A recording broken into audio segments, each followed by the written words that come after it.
notre culte. Et alors le premier chant, c'est le numéro 29, donc Dieu, je te loue. Il est dit, Dieu, je te loue car tu m'as répondu et tu m'as envoyé ton salut. En effet, le Seigneur est venu et avant même que nous lui demandions, il a déjà répondu, puisque nous, bien entendu, nous sommes arrivés après. Et le Seigneur a répondu à tous nos besoins, besoins de nos âmes. Il a pourvu à toutes choses en Christ. Et nous avons tout pleinement en lui. Alors, merci Seigneur, merci Père éternel, d'avoir répondu à notre désespoir, à notre désespérance. Nous errions comme des brebis égarées sans savoir où aller. Et encore, nous ne savions même pas qu'il y avait la lumière, nous ne savions même pas qu'il y avait... que Christ était mort pour nous à la croix, qu'il y avait une espérance éternelle, jusqu'au jour où il est venu nous visiter, nous révéler toutes ces choses merveilleuses. Alors, on va se lever pour chanter et louer notre grand Dieu merveilleux qui nous aime.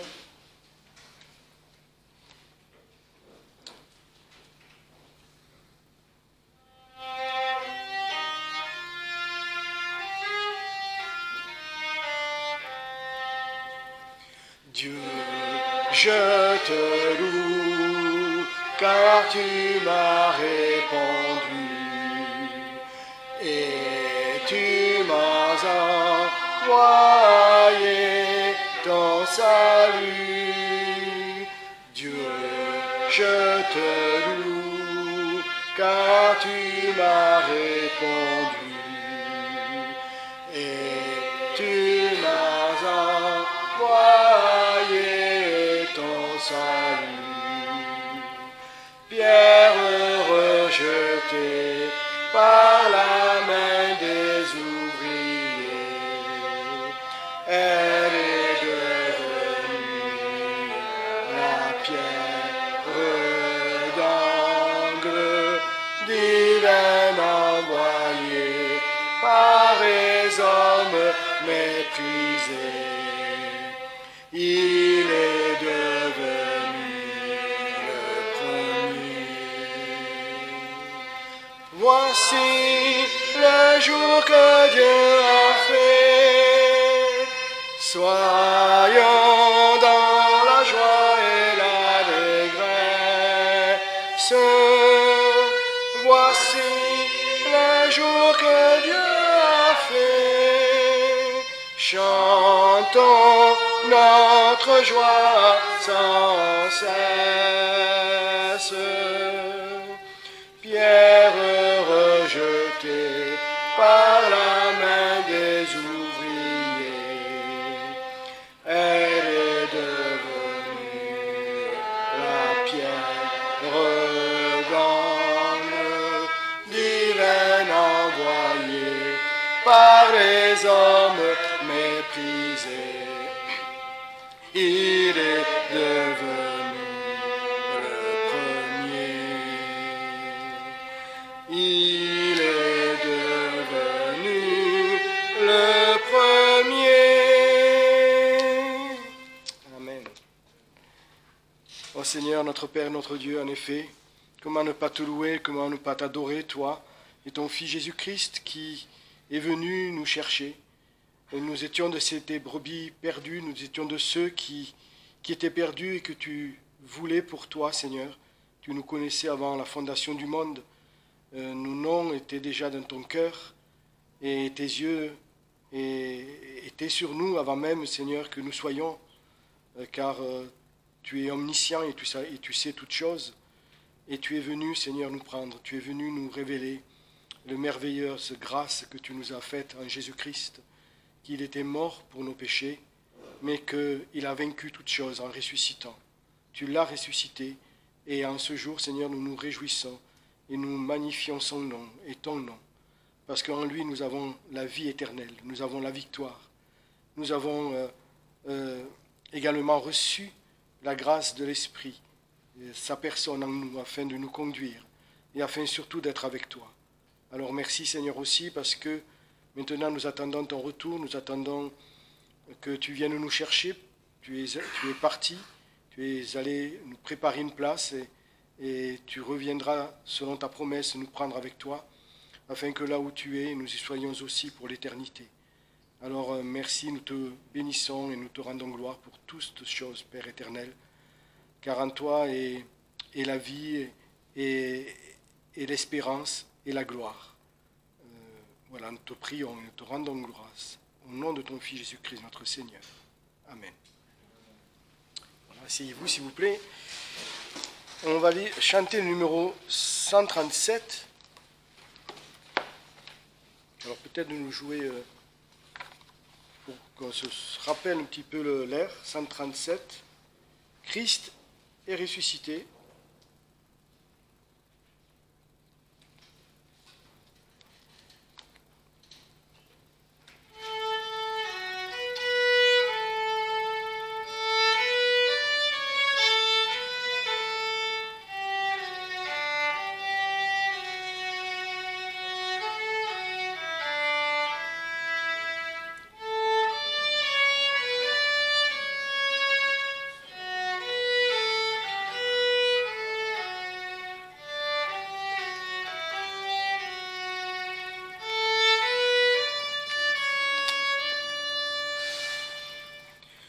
Christ est ressuscité, c'est le cri de victoire qui de la terre aux cieux franchit l'immensité.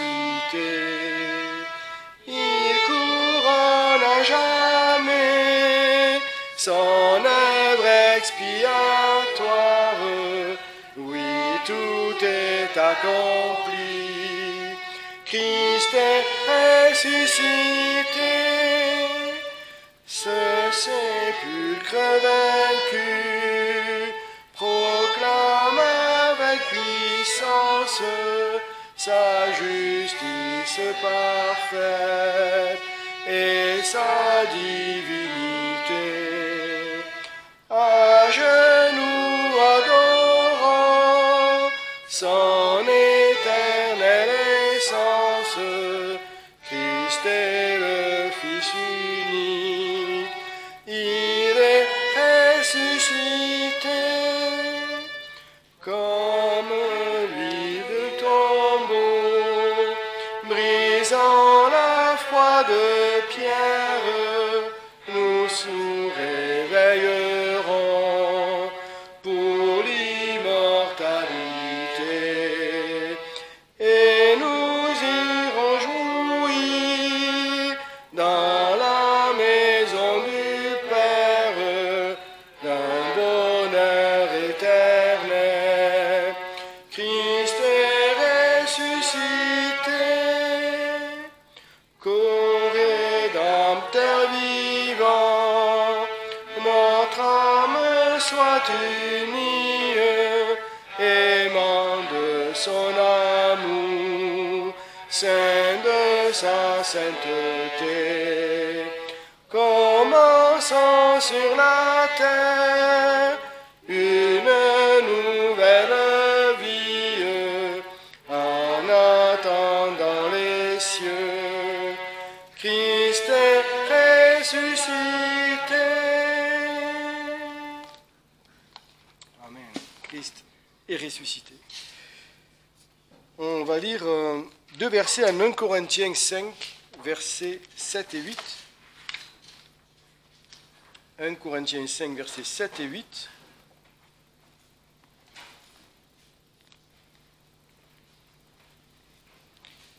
Nettoyez donc le vieux levain, afin que vous deveniez une nouvelle pâte, comme vous êtes sans levain.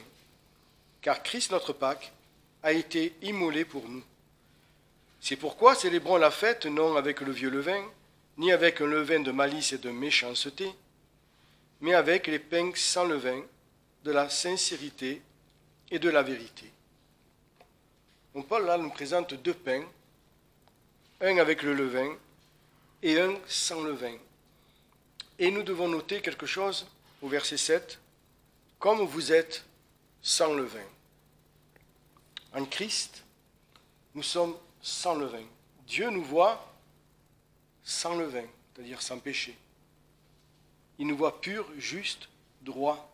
Pour lui, l'ancienne pâte n'existe plus, elle n'est plus, elle est engloutie, morte à la croix, elle n'est plus. Lui, ce qu'il voit, c'est Christ en nous. Ce qu'il voit, c'est la vie de son Fils en nous. Et en cela, il prend plaisir aussi en nous. Pas à cause de nous, à cause de Christ. Il y a beaucoup de religions qui proposent de retirer le levain de la pâte, de faire que les gens soient meilleurs, soient plus justes, s'améliorent. Je ne sais pas si vous avez déjà essayé d'enlever le levain d'une pâte, c'est impossible. Les deux ne font plus qu'une. Voilà, c'est impossible d'enlever le levain de la pâte. Donc, qu'est-ce qu'il faut faire? C'est rejeter l'ancienne pâte et marcher dans cette nouvelle pâte, qui est une pâte, en fait, cette pâte-là, elle ne vient pas de nous, elle est divine. L'ancienne pâte, Dieu l'a créée, c'est vrai, il l'a créée, mais de la terre. Elle est humaine. Mais cette pâte-là, qui ne peut se corrompre, elle est divine. Et c'est en cela qu'elle est merveilleuse. Et le Seigneur nous dit, enfin Paul nous dit de retirer cette vieille pâte et de vivre dans cette nouvelle pâte. Pourquoi? Parce que Christ, notre Pâque, a été immolé pour nous, c'est-à-dire sacrifié pour nous. Et dans le verset 8, il compare la vie chrétienne parce que ensuite il parle de la fête. Et la fête, bon, il fait allusion évidemment à la fête aux 7 jours qui sont derrière la Pâque. Aujourd'hui, les mots m'échappent, c'est les jours sans levain. Et qui représentent dans la vie chrétienne sans péché. Et pour Paul dit que c'est une fête. La vie chrétienne est une fête. Alors, elle n'est pas toujours une fête, hein, parce qu'ailleurs, il nous est parlé de combat, de lutte, de résister jusqu'au sang même. Mais elle est une fête en quoi? Elle est une fête parce que nos péchés ont été effacés, nous avons été pardonnés, parce que nous avons la nouvelle vie en Christ, parce que nos noms sont écrits dans le livre de vie, parce que le péché, la mort, n'a plus de pouvoir sur nous, si évidemment nous sommes dans cette nouvelle pâte, et d'ailleurs, on ne va plus parler de l'ancienne, parce que pour Dieu, et normalement pour nous, il ne doit y avoir que la nouvelle pâte, et parce que nous avons été aussi réconciliés avec Dieu, et que nous avons une relation maintenant avec Dieu, donc, et on peut trouver d'autres encore sujets de se réjouir, même dans les moments difficiles. Et c'est justement ça qui est formidable, c'est que même dans les moments difficiles, il suffit de regarder au Seigneur, il suffit de regarder au ciel, il suffit de regarder à ce que nous avons, plutôt que de regarder à ce que nous perdons. Quelquefois on perd la paix dans ce monde, quelquefois on perd la liberté, quelquefois on est attaqué, on est oppressé, on est jugé, critiqué, ailleurs emprisonné, tué, frappé. Mais qu'est-ce qu'on ne peut pas nous enlever? C'est tout ce que nous avons en Christ, c'est cette nouvelle pâte, on ne peut pas nous l'enlever. Et ça, eh bien, c'est une fête. Et Paul sait très bien de quoi il parle, lui qui chantait en prison et lui qui exhortait, alors qu'il était en prison, les frères à se réjouir, parce que voilà, le corps n'est rien, nous dit la parole, le corps n'est rien. L'important, c'est l'esprit et l'âme. Et si nous sommes en communion avec le Seigneur, si nous regardons au ciel, la vie chrétienne est une joie, est une fête. Et souvent, c'est ce qu'on nous dit. On nous dit nos paroles, c'est bien quand nous voulons témoigner à quelqu'un, mais nos vies, c'est mieux. Voilà, quand on nous voit et qu'on dit, quand même, je ne comprends pas pourquoi tu es aussi joyeux, ou pourquoi tu ne t'en fais pas pour ceci, cela, tu te rends compte de ce qui se passe dans ce monde. Je fais la vie éternelle, qu'est-ce que tu veux qu'il m'arrive d'autre? Voilà, on va continuer dans nos chants avec le numéro 296.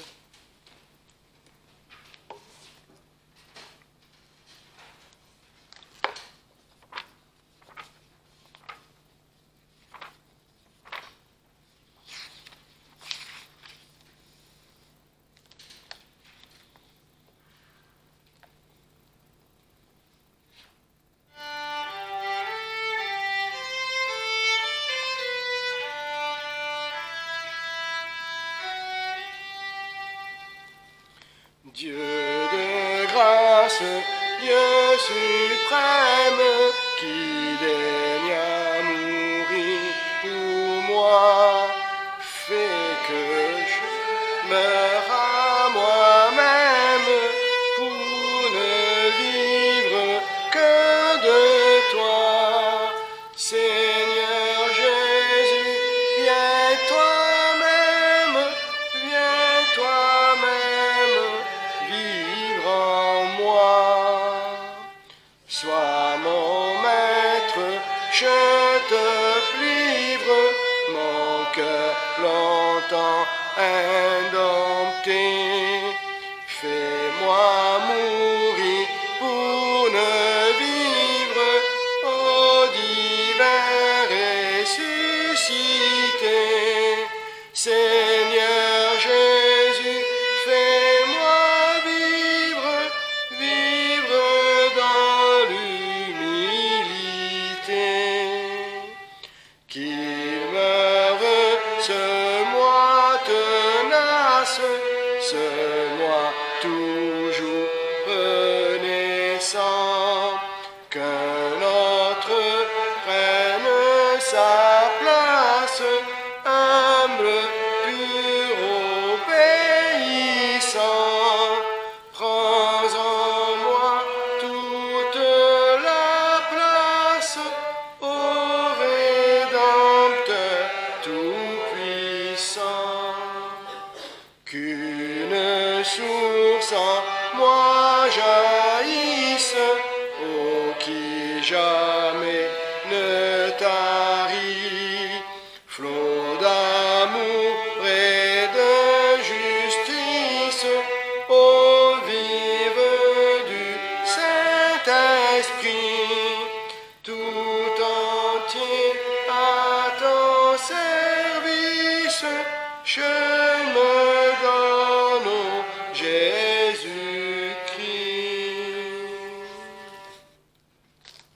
Voilà, le Seigneur est mort afin que nous vivions de sa vie. On passait donc au verset du mois. Donc 2 Corinthiens 5, verset 21. Car celui qui n'a point connu le péché, il a traité en pécheur pour nous, afin que nous devenions justes de la justice de Dieu en lui.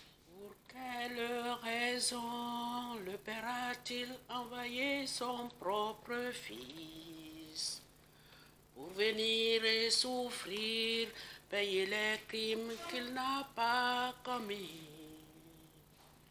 Quelle est donc la raison que son Fils fut cloué sur une croix? J'ai pleuré quand j'appris que la seule raison c'était moi. C'était dans moi la raison suprême. J'étais coupable, il vint du Père. J'étais condamné, Jésus a payé. C'est lui qui prit ma croix, sa seule raison c'était moi. Le plus beau des anges dans le ciel n'était point envoyé pour payer ma dette qu'aucun ange ne pouvait payer. Le seul sauveur qui put libérer mon cœur de son émoi était l'agneau de gloire, et sa seule raison c'était moi. C'était dans moi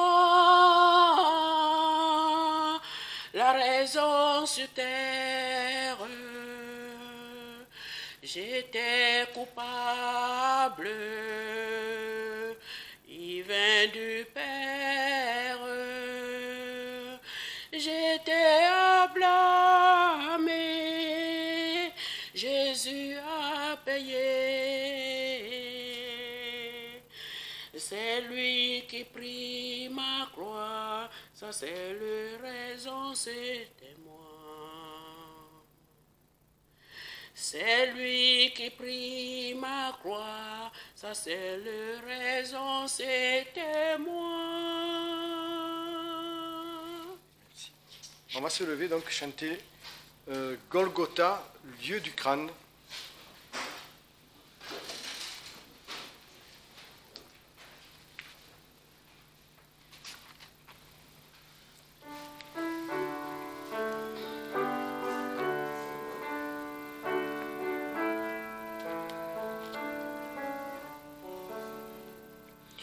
Golgotha, lieu du crâne, lieu de mort, lieu de vie, où la loi me condamne, mais le ciel me sourit. Golgotha, lieu du crâne, où tout est accompli, rien d'humain, de profane, Jésus seul paie le prix, rien d'humain, de profane, Jésus seul paie le prix. Golgotha, lieu étrange, où le doux et la mer en un divin mélange ont uni leur saveur. Golgotha, lieu étrange, très d'union avec Dieu, pour la terre et les anges, c'est la porte des cieux. Pour la terre et les anges, c'est la porte des cieux. Golgotha, lieu infâme, mais si doux à mon cœur, tu révèles et proclames le pardon aux pécheurs. Golgotha, lieu de grâce, là je peux m'approcher, je vois Dieu face à face, lui me voit sans péché. Je vois Dieu face à face, lui me voit sans péché. Golgotha, don sublime, lorsque notre faveur, il descend en l'abîme, en remonte vainqueur. Golgotha, la lumière peut enfin rayonner à la gloire du Père. Le Fils est élevé à la gloire du Père. Le Fils est élevé. Donc nous sommes dans cette période de Pâques. Et Pâques, évidemment, résonne de manière différente selon où on se trouve et dans quelle situation, enfin dans quel camp on se trouve, si on peut parler ça de camp. Pour les Juifs, évidemment, la Pâque, c'est le passage, en fait, c'est la traversée de cette mer Rouge, donc, qui leur a permis, par l'aide de Dieu et conduit par Moïse, par l'aide de Dieu, c'est Dieu qui a tout fait, en fait, hein, de sortir de cette maison de servitude qui était l'Égypte pour se diriger vers le pays promis. Pour nous chrétiens, c'est évidemment, on peut faire le parallèle. Parce que ce qui s'est passé concernant Israël, ce sont, comme la Bible appelle, des images, des choses qui devaient en fait arriver. C'était l'ombre des choses à venir, comme la Bible le rappelle. Et pour nous, évidemment, c'est être affranchi du péché et de sortir de cet esclavage du péché dans lequel nous étions pour nous amener donc vers ce royaume et pour nous faire de nous des citoyens et des fils et des filles de Dieu, donc sauvés et purifiés par justement le sacrifice de Christ, sa résurrection, parce que sa résurrection, on va le voir, a des effets que l'on n'imagine pas et que la Bible nous rappelle. Mais s'il n'y avait pas eu cette résurrection, en fait, puisque c'est ce que nous commémorons, eh bien, nous serions, comme l'apôtre dit, nous serions dans l'erreur, en fait, et nous serions de faux adorateurs.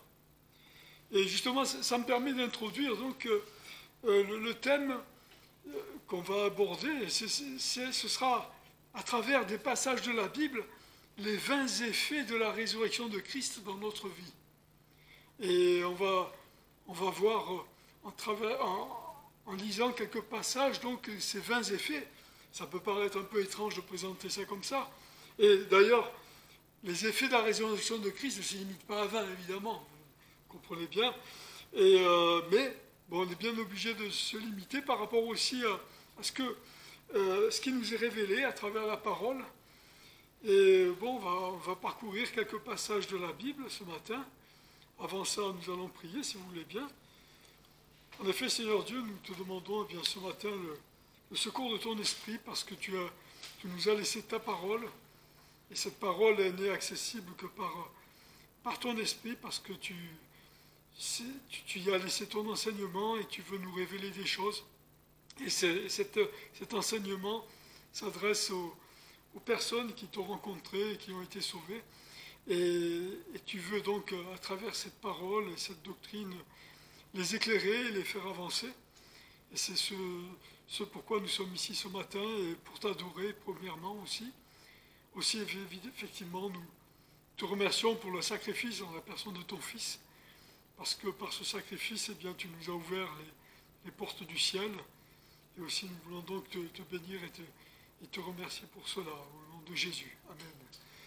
Alors donc, un des premiers effets, à savoir que notre foi est solide. Ça rend notre foi, en fait, solide. La résurrection, en fait, nous amène à fortifier et à nous rendre plus forts. Mais sans résurrection, ce n'était pas le fait de nous rendre plus forts. En fait, la résurrection nous sauve et fait de nous de véritables enfants de Dieu. 1 Corinthiens chapitre 15, versets 12 à 20, que je vais vous lire rapidement. Or, si l'on prêche que Christ est ressuscité des morts, comment quelques-uns parmi vous disent-ils qu'il n'y a point de résurrection des morts?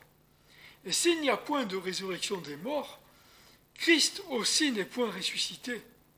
Et si Christ n'est point ressuscité, notre prédication est donc vaine, et votre foi aussi est vaine. Il se trouve même que nous sommes de faux témoins de Dieu, car nous avons rendu ce témoignage à l'égard de Dieu, qu'il a ressuscité Christ, lequel il n'a point ressuscité si les morts ne ressuscitent point. Et là, l'apôtre Paul, évidemment, soulignait l'enseignement de quelques personnes. Bon, on sait que dans les évangiles, il est parlé des Sadducéens qui ne croyaient pas en la résurrection. Alors peut-être il y avait d'autres groupes, mais là il insiste sur le fait que vraiment Christ est ressuscité. Sinon, ça met par terre toute la doctrine. Car si les morts ne ressuscitent point, Christ n'est pas non plus ressuscité. Et si Christ n'est point ressuscité, votre foi est vaine, et vous êtes encore dans vos péchés. Ceux donc qui sont morts en Christ sont aussi perdus. Si nous n'avons d'espérance en Christ que pour cette vie seulement, nous sommes de tous les hommes les plus misérables. Mais maintenant Christ est ressuscité, et il est devenu les prémices de ceux qui sont morts. Effectivement, eh bien ça tombe sous le sens, et d'où l'importance de souligner, et c'est cette période de Pâques qui nous l'a fait souligner, à savoir que Christ est réellement ressuscité. Il n'est pas resté dans le tombeau, comme cela a été mentionné tout à l'heure. La pierre a été roulée. Il n'y a pas eu... Il y a eu un miracle, je crois que c'était concernant Lazare, où il était... il y avait des bandelettes. À un moment donné, quand Jésus a ressuscité Lazare, il a dit, je crois, déliez-le et laissez-le aller. Et il fallait... Bon, ça peut sembler être un détail, mais il a fallu quand même une petite aide humaine derrière ça, pour que Lazare puisse déjà, bon, Lazare avait ressuscité, mais il était entravé par ces bandelettes. Alors que Jésus n'en a eu besoin de personne.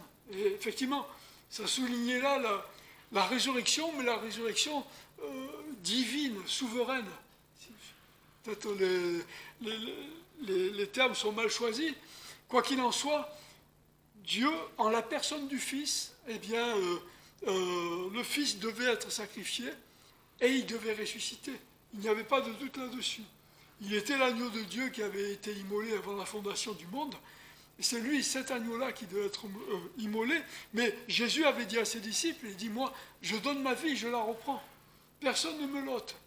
Comme ça a été souligné ce matin, c'est d'une manière volontaire et qu'il a donné sa vie. Et ça n'a pas été, Jésus n'a pas été l'objet d'une erreur judiciaire, comme certains disent. Hein. Il a été injustement cloué à la croix, il est mort.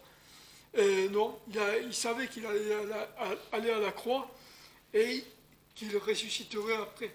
Et cette résurrection donc avait tout son sens parce que autrement, eh bien, s'il n'y avait pas de résurrection, lui ne serait pas ressuscité. Si on part du principe qu'il n'y a pas de résurrection, et nous, en tant que chrétiens, eh bien, nous serions encore dans nos péchés. Et nous qui parlons de résurrection, eh bien, nous serions en fait de faux témoins de Dieu.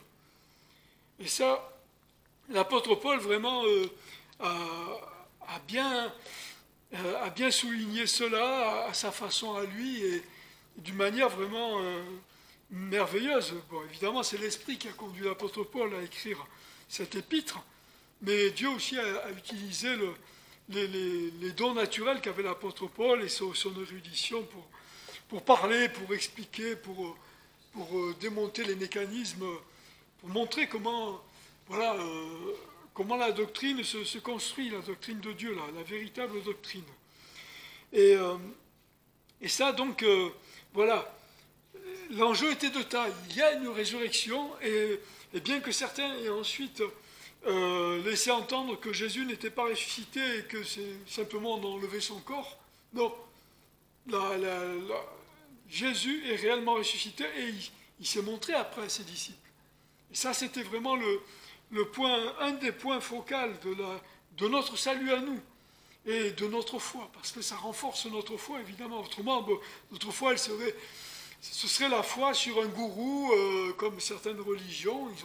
Ils ont des gourous, quoi. Et bon, ces gourous-là ne sont jamais ressortis du tombeau, mais voilà, nous en serions aussi au même niveau qu'eux, peut-être avec une doctrine un peu différente.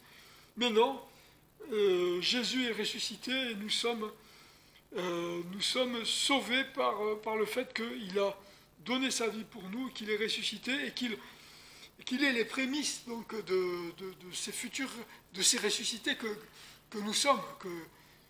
La Bible nous parle de personnes qui seront là au moment du règne de Christ. Ils n'auront pas ressuscité, ils seront transformés, mais nous, qui seront peut-être à ce moment-là morts, eh bien nos corps ressusciteront aussi, et nous serons semblables à Christ à ce moment-là. ce qu'on peut dire aussi de la résurrection, sa résurrection éveille notre foi. Jean chapitre 20, versets 8 à 9.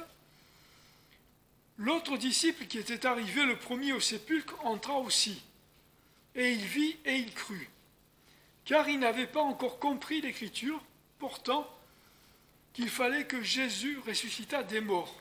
Alors l'autre disciple qui était arrivé le premier au sépulcre, d'abord il y a eu Jean qui a couru plus vite que Pierre.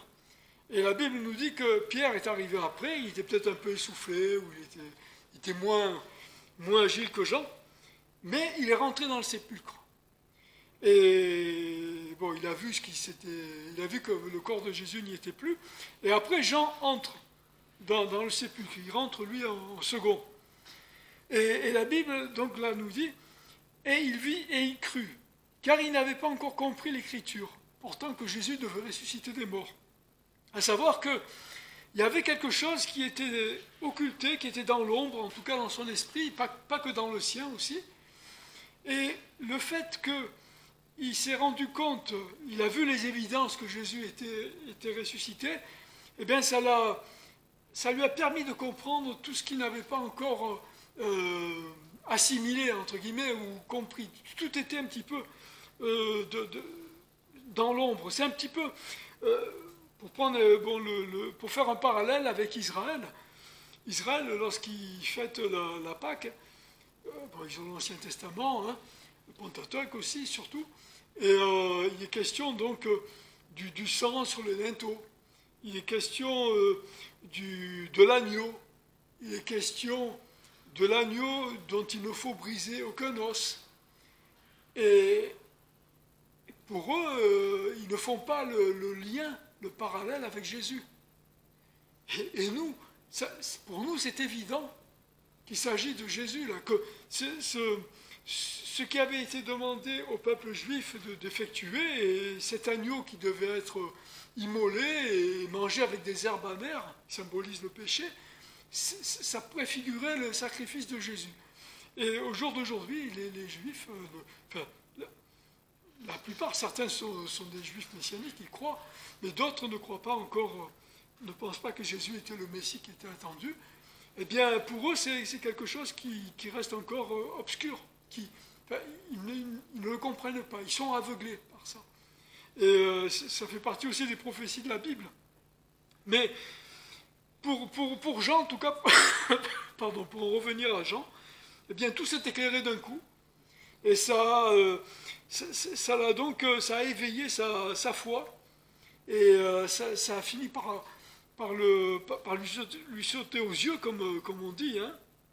Et certainement, Jean a été éclairé et a été nourri dans sa foi par ce qu'il venait de voir.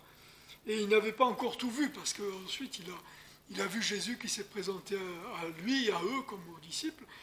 Et donc ça a participé à l'éveil de sa foi et à sa croissance, en tout cas sur le plan spirituel. Et c'est un euphémisme quand je dis ça.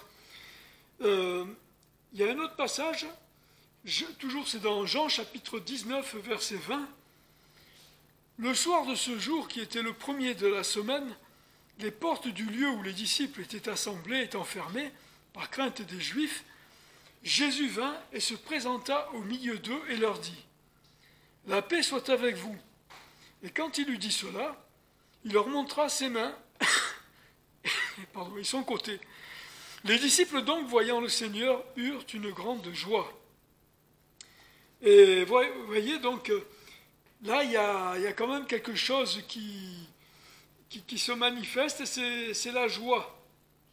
Et nous aussi, nous partageons cette joie. Évidemment, eux, ils étaient encore plus joyeux, certainement, parce qu'eux aussi, juste avant, ils étaient dans la crainte. Ils étaient dans la crainte parce que, eh bien, pour eux, Jésus était mort. Il n'y avait aucun signe de vie de Jésus. Et ils se disaient peut-être qu'ils allaient être ensuite, peut-être massacrés, poursuivis en tout cas, parce qu'ils étaient les disciples de cet homme qui finalement a été crucifié et qui est mort, cet imposteur, hein, comme certains peut-être l'ont pensé. Et non, Jésus est venu et donc ça a été, ils ont déjà reçu cette paix. La paix soit avec vous, Jésus leur dit. Et Jésus montre les marques, en fait, hein, du fait qu'il a été crucifié, son côté. Hein. Et là, ils eurent une grande joie. Et on essaie, parce qu'on ne peut qu'essayer de se mettre à leur place, mais on ne comprendra jamais ce qu'ils ont ressenti. Mais la résurrection les a remplis de joie. Évidemment, on comprend pourquoi. Nous, elle nous remplit de joie parce que nous savons que, eh bien, cette résurrection, elle préfigure ce qui va se passer, à savoir que le royaume de Dieu, eh bien, va un jour se montrer. Dieu va se manifester. Et la Bible nous dit que les morts, hein, en Christ, eh bien, ressusciteront, puis il y aura ceux qui seront là, mais il y aura donc une résurrection, mais qui, sur le plan, qui concernera toute cette humanité depuis le début. Et la résurrection de Jésus, donc, préfigure tout ça. Mais en tout cas, nous sommes les bénéficiaires de cette résurrection. Et un des effets, eh bien, c'est cette joie que nous avons de la résurrection de Christ, parce qu'elle il s'est identifié à Étienne, à tous les croyants que Jésus aussi, que l'apôtre Paul aussi, le futur apôtre Paul, a fait mettre en prison et peut-être amené à la mort, je ne sais pas.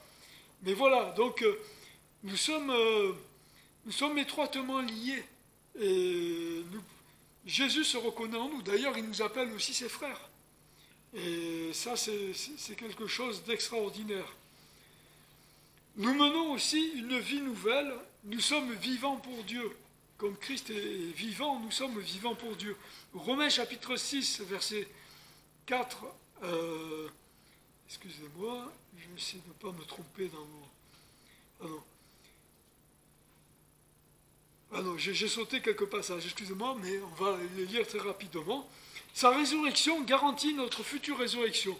Je passe rapidement, mais c'est très important, évidemment. Mais je vais vous lire rapidement les passages. Romains 6, 5. Car si, lui, devenant semblable dans sa mort, nous avons été faits une même plante avec lui, nous le serons aussi à sa résurrection. Ça, c'est une promesse. Nous ressusciterons aussi, et nous hériterons d'un corps parfait, comme la Bible le souligne dans d'autres passages. Romains chapitre 8, verset 11. Et si l'esprit de celui qui a ressuscité Jésus des morts habite en vous, celui qui a ressuscité Christ d'entre les morts rendra aussi la vie à vos corps mortels, par son esprit qui habite en vous. Ça, c'est encore une promesse, hein, qui découle de la propre résurrection de Christ. 1 Corinthiens chapitre 15, verset 20.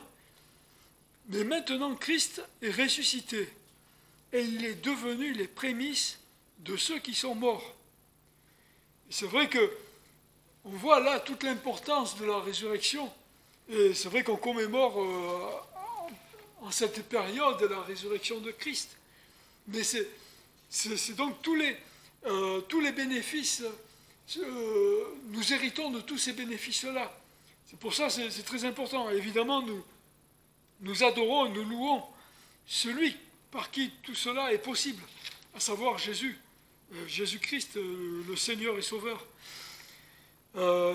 J'ai quelques derniers versets à lire. Alors, 1 Corinthiens 15. Oui. Sa résurrection garantit le futur anéantissement du dernier ennemi, la mort. Et on arrive, si vous voulez, à la conclusion bientôt, mais aussi à la conclusion du plan de Dieu. 1 Corinthiens 15, versets 22 à 26. Car comme tous meurent en Adam, de même, tous revivront en Christ. Mais chacun en son propre rang. Christ est les prémices, ensuite ceux qui sont de Christ à son avènement. Après cela viendra la fin, quand il remettra le royaume à Dieu le Père, après avoir détruit tout empire, toute domination et toute puissance. Car il doit régner jusqu'à ce qu'il ait mis tous ses ennemis sous ses pieds. L'ennemi qui sera détruit, le dernier, c'est la mort. Et là, on a vraiment là, c'est le point final du plan de Dieu, parce qu'après, on ne parlera plus de mort et de péché, parce que la mort est la conséquence du péché. Encore quelques derniers versets. Toujours, donc les effets de la résurrection, j'en reviens au titre. Nous menons une vie nouvelle, nous sommes vivants pour Dieu. On a déjà lu ce passage, on va le relire. Romains chapitre 6, versets 4 à 5, on n'avait pas lu le verset 4. Nous avons donc été ensevelis avec lui par le baptême en sa mort, afin que comme Christ est ressuscité des morts par la gloire du Père, de même nous marchions nous aussi dans une vie nouvelle. Nous n'avons pas à craindre la mort, car le ressuscité nous donne la vie éternelle. Et sa résurrection, le fait qu'il soit ressuscité, le fait que ce soit le Fils de Dieu, donc ressuscité, le véritable Messie qui devait venir, eh bien nous donne la vie éternelle. Jean chapitre 11, versets 25 à 26, Jésus lui dit, « Je suis la résurrection et la vie. Celui qui croit en moi vivra quand même il serait mort. Et quiconque vit et croit en moi ne mourra jamais. » Crois-tu cela? Là, Jésus parle à Marthe et il allait ensuite ressusciter Lazare. Et effectivement, ça dépassait l'entendement de Marthe. Marthe pensait que Lazare ressusciterait, mais au moment voulu, après.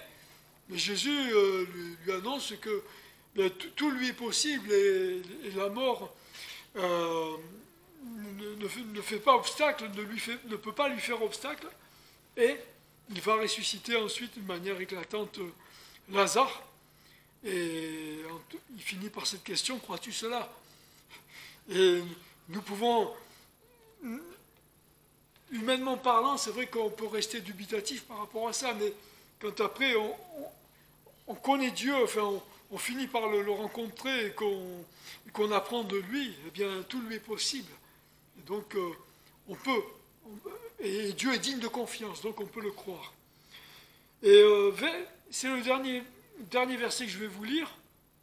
En tout cas, ce verset nous amène, parce qu'il émane toujours de cette personne qui est ressuscitée, à savoir Christ, et ce verset émane de sa personne, et c'est en tout cas l'ordre qu'il nous donne, enfin l'ordre, oui, c'est un ordre. C'est en Matthieu chapitre 28, versets 18 à 20, et donc c'est au moment évidemment où il allait être enlevé, et Jésus est déjà ressuscité, et donc il parle à ses disciples et leur donne cette instruction. Et Jésus s'approchant leur parla et leur dit, « Toute puissance m'a été donnée dans le ciel et sur la terre. Allez donc et instruisez toutes les nations, les baptisant au nom du Père, du Fils et du Saint-Esprit, et leur apprenant à garder tout ce que je vous ai commandé. Et voici, je suis avec vous tous les jours jusqu'à la fin du monde. Amen. » Et donc, en attendant son retour, Jésus est ressuscité, il a toute puissance, et ce qu'il nous commande, eh bien, c'est de propager l'évangile, la bonne nouvelle de l'évangile, de manière à ce que d'autres personnes eh bien, arrivent à connaître cette lumière de l'évangile qui va les éclairer et les sauver. Je vous remercie de votre attention. Je vais laisser Jean-Claude. Dernier chant, le 364, publiez bien haut la grande nouvelle. On va se lever parce que c'est une grande nouvelle que Christ ressuscité, parce que le royaume des cieux nous est ouvert maintenant.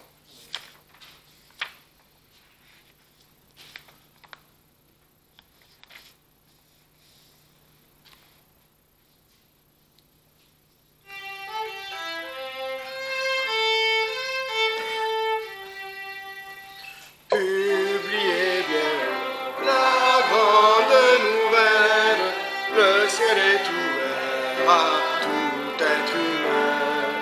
La route est tracée, un guide fidèle nous conduira par la main.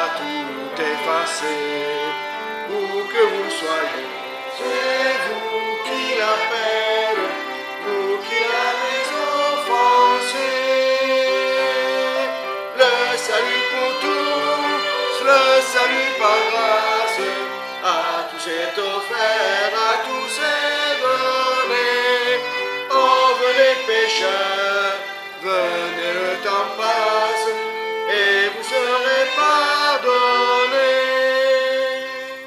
Publiez bien la grande nouvelle, au loin comme au près, faites-la courir. Partout se trouve une âme rebelle, un pécheur à secourir. Le salut pour tous, le salut par grâce, à tous est offert, à tous est donné. Oh, venez pécheurs, venez, le temps passe, et vous serez pardonnés. Amen, bon dimanche et bonne semaine.